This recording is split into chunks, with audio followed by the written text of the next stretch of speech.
అవినీతిపరుడుగా ముద్రపడిన జగన్ జైలుకు పోవడం ఖాయమని బీజేపీ అభ్యర్థి సీఎం రమేష్ వ్యాఖ్యానించారు. అనకాపల్లి పార్లమెంటు నియోజకవర్గ అభ్యర్థిగా బీజేపీ తరఫున సీఎం రమేష్ నామినేషన్ దాఖలు చేశారు. జిల్లా కార్యాలయంలో రిటర్నింగ్ అధికారి రవి పఠాన్ సేఠీకు తన నామినేషన్ పత్రాలు అందజేశారు. ఈ కార్యక్రమంలో జిల్లా కూటమి అభ్యర్థుల అయ్యన పాత్రుడు, వంగలపూడి అనిత తదితరులు పాల్గొన్నారు.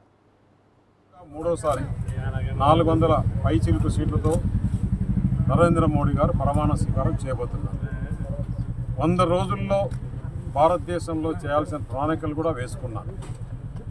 ఏ విధంగా భారతదేశాన్ని ముందుకు తీసుకోవాలి, భారతదేశంలో ఏ కొత్త స్కీమ్ వచ్చినా కానీ, ఏ కొత్త పథకం వచ్చినా కానీ మొట్టమొదటగా కనపడేది ఆంధ్రప్రదేశ్లో అనకాపల్లి నియోజకవర్గంలో మీకు తెలియజేస్తున్నాను.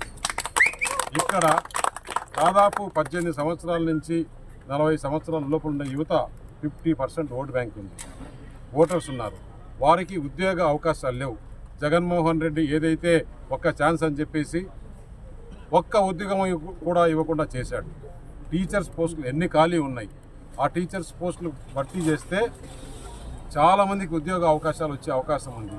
అలాగే గవర్నమెంట్ పోస్టులు చాలా ఖాళీలు ఉన్నాయి, అవన్నీ భర్తీ చేస్తే చాలా యువకులకు ఉద్యోగాలు వచ్చే అవకాశాలు ఉన్నాయి. ఎందుకు భర్తీ చేయట్లేదంటే వారికి జీతాలు ఇవ్వాల్సి వస్తుందని, ఆ జీతాలు ఇవ్వకుండా ఉండేదానికోసమని భర్తీ చేయట్లా.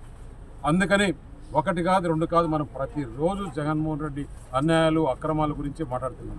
ప్రజలు ఈరోజు ఆంధ్రప్రదేశ్లో ప్రజలు ఎలక్షన్స్లో, రాబోయే ఎలక్షన్స్లో ఒక్కటి ఈ జగన్మోహన్ రెడ్డిని ఏ విధంగా ఇంటికి పంపించాలి. ముచ్చటగా మూడోసారి